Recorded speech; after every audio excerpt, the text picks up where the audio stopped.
उत्तर प्रदेश के मुख्यमंत्री योगी आदित्यनाथ ने प्रयागराज महाकुंभ में हुई भगदड़ की घटना के बाद लखनऊ में एक उच्च स्तरीय बैठक की और कहा कि बैरिकेड्स फांद कर आने की कोशिश में कुछ श्रद्धालु गंभीर रूप से घायल हुए हैं।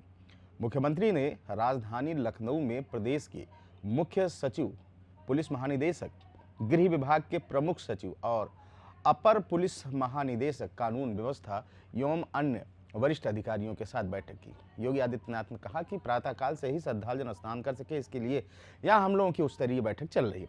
प्रयागराज महाकुंभ में श्रद्धालुओं की भारी भीड़ है।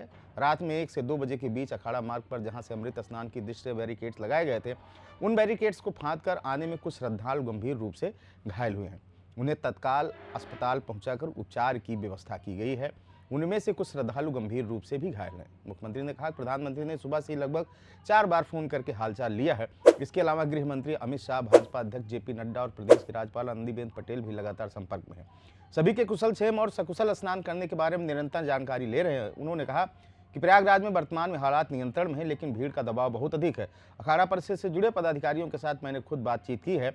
आचार्य, महामंडलेश्वरों और पूज्य संतों के साथ हुई बातचीत और उन्होंने बड़ी ही विनम्रता के साथ कहा कि श्रद्धालु जन पहले स्नान करेंगे, फिर जब उनका दबाव कुछ कम होगा तब अखाड़ा परिषद वहां स्नान करेगा।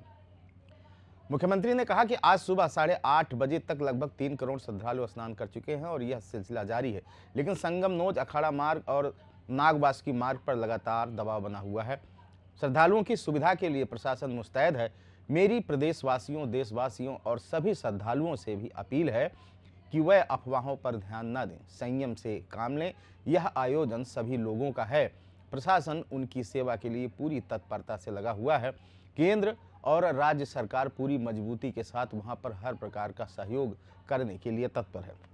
मुख्यमंत्री ने स्नानार्थियों से अपील करते हुए कहा कि जहां आप हैं, लगभग 15 से 20 किलोमीटर के दायरे में अस्थायी घाट बनाए गए हैं, उनमें कहीं भी आप स्नान कर सकते हैं। आवश्यक नहीं है कि संगम, नोज की तरफ ही आएं। भीड़ को देखते हुए खास तौर पर जो बुजुर्ग, बच्चे हैं, सांस के रोगी हैं, उनको लंबी दूरी तय नहीं करनी चाहिए और जो नज़दीक के घाट हैं वहीं पर स्नान कर लें। सब गंगा जी के घाट हैं और गंगा जी के उस भाग में भी वही पुण्य प्राप्त होगा जो अन्य घाटों पर है। आदित्यनाथ ने कहा कि देर रात्रि तक अमृत स्नान का मुहूर्त है। मौनी अमावस्या का मुहूर्त पूरी रात्रि है। आवश्यक नहीं है कि हम केवल अभी स्नान करेंगे। सभी से मेरी विनम्र अपील है कि अगर श्रद्धालुगण सहयोग करेंगे तो सभी को सकुशल स्नान करने में और इस महापर्व का आयोजन करने में प्रशासन को और शासन को मदद मिलेगी। मुख्यमंत्री ने कहा कि प्रातःकाल से लगभग 400 मेला स्पेशल ट्रेन प्रयागराज और अन्य स्टेशनों से श्रद्धालुओं को स्नान करने के बाद लेकर गंतव्य की ओर बढ़ गई हैं। हमारे राज्य संवाददाता अभिषेक शर्मा ने कुंभनगर से रिपोर्ट भेजी है, आपको भी सुनवाते हैं। थोड़ी देर में यहाँ से जो अखाड़े हैं वो शाही स्नान के लिए संगम की ओर जाएंगे और तैयारियां प्रशासन ने तेज कर दी हैं। माना जा रहा है कि थोड़ी देर में यहाँ से जो स्नान के लिए आगे बढ़ेंगे अखाड़े जो सुबह लौट गए थे सुबह की घटना को देखते हुए, अब वो थोड़ी देर में कूच करने वाले हैं संगम के लिए। 13 अखाड़े हैं और उन सभी का आज स्नान होना है, तो ऐसे में प्रशासन ने तैयारियां तेज कर दी हैं। और आप देखिए उत्तर प्रदेश पुलिस के जवान हैं जो पूरी तरीके से आपको मुस्तैद नजर आ रहे हैं और ये तमाम पुलिस के जो जवान हैं ये पूरा रूट क्लियर कर रहे हैं। और सामने चाहूँगा दिखाएं अपने सहयोगी से कि दूसरी ओर जब आप देखेंगे तो यहाँ पर भी आपको रूट क्लियर नजर आएगा, यानी जो रूट है वो पूरी तरीके से क्लियर किया जा रहा है। और अब माना जा रहा है कि थोड़ी देर में शाही स्नान के लिए जो साधु संत महंत हैं, जो अखाड़े हैं, वो अमृत स्नान के लिए निकलेंगे।